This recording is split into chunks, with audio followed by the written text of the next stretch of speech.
Hello guys, welcome back to this channel. In today's video, I'm going to show you how you can move your cosmetics on your garden and grow a garden. Okay, let's get into it guys. As you can see, I have placed one of my cosmetic here on my garden, and if we want to remove it, we can't just tap and hold on the cosmetic, but at first we need to open up the cosmetic inventory here.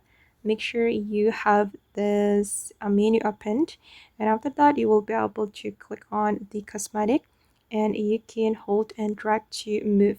You can click on this icon, okay, and you can move your cosmetic like this. You will be able to rotate it as well. Just click on these icons to rotate your cosmetic.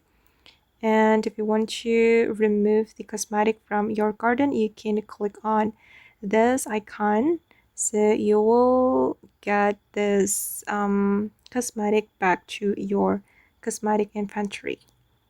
Okay, and I'm going to place this one. Wait, I'm going to go to my form and I'm going to place the cosmetic here.